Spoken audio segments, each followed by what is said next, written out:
ನನಗೆ ತುಂಬ ಆಯಾಸ ಆಗೋದು, ಸುಸ್ತ ಆಗೋದು, ಏನಂದ್ರೆ ಏನು ಕೆಲಸ ಮಾಡೋಕ್ಕಾಗ್ತಿಲ್ಲ. ಈ ವಯಸ್ಸಿಗೆ ಹಿಂಗೆ ಆಯ್ತಲ್ಲಪ್ಪ ದೇವ್ರೆ ಅಂತ ನಾನು ತುಂಬ ಕೊರಗ್ತಿದ್ದೆ.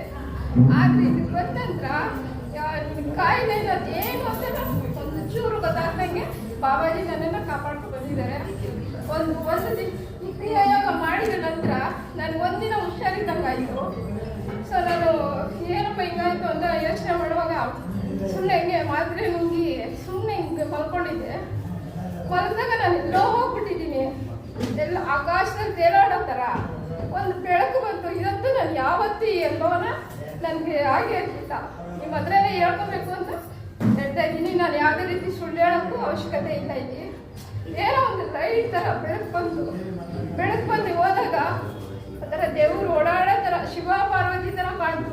ನನಗೆ ಭಯ ಆಯ್ತು, ತಂದೆ ದೇವರೇ ಏನಪ್ಪ ಅಂತ ನೋಡಿದಾಗ ಏನೋ ಅಷ್ಟು ನನಗೆ ಗೊತ್ತಿದ್ದಿರೋ ಒಂದು ಪವಾಡ ಥರ.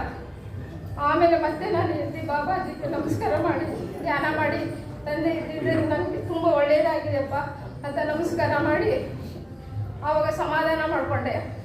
ಅದು ಇದಾದ ನಂತರ ನಾವು ಮನೇಲಿ ಏನೇ ಮಾಡಿದ್ರು ಮನೇಲಿ ಮಾಡ್ದಂಗೆ ಅನ್ಸಲ್ಲ. ಇಲ್ಲಿ ಬಾಬಾಜಿ ಹತ್ರ ಬಂದು ದೇವರೇ ಅಂತ ಕೈ ಮುಗಿದ್ರೆ ಸಾಕು, ನಮಗೆ ಇರೋ ಕಷ್ಟ ಎಲ್ಲ ಹೋಗ್ಬಿಡುತ್ತೆ. ಎಷ್ಟೇ ನೆಮ್ಮದಿ ಎಲ್ಲೂ ಇಟ್ಕೊಂಡು ಹೋಗೋಕ್ಕಲ್ಲ, ನಮ್ಮಲ್ಲೇ ಇರುತ್ತೆ. ಅದು ಇಲ್ಲಿ ಬಂದಾಗ ಅದ್ರಿಗೆ 2 ಪಟ್ಟು ಜಾಸ್ತಿ ಕಾಣುತ್ತೆ. ನಮ್ಮ ಮನೆಯಲ್ಲಿ ಅಯ್ಯೋ ನಮ್ಗೆ ಅದಿಲ್ಲ, ಯಾವ ಚಿಂತೆನೂ ಮಾಡಬಾರ್ದು, ಅಪ್ಪ ಇದಿದೆಯಪ್ಪ ಬಾಬಾಜಿ ಅಂತ ಕೈ ಮುಗಿದ್ರೆ ಸಾಕು, ನಾವೆಲ್ಲೋ ಎತ್ತರಕ್ಕೆ ಬೆಳೆದ್ಬಿಟ್ಟಿದ್ದೀವೇನೋ ಅನ್ನೋ ಅನುಭವ ನಮಗೆ ಆಗುತ್ತೆ. ಯಾವುದು ಭಯ ಇರಲ್ಲ, ಯಾವುದು ಇರಲ್ಲ. ನಮ್ಮ ಜೊತೆ ನಮ್ಮ ಬಾಬಾಜಿ ಇದ್ದಾರೆ ಅನ್ನೋದೇ ಒಂದು ಶಕ್ತಿ, ನಮಗೆ ಎಕ್ಸ್ಪ್ರೆಷನ್ನು ಶಕ್ತಿ. ಇಷ್ಟು ಹೇಳಿ ನಮಗೆ ಮಾಡ್ಕೊಡಿಸ್ತಾ ಇದ್ದೀವಿ. ಓಂ ಕ್ರಿಯಾ ಬಾಬಾಜಮ್ಮ ತಮ್ಮ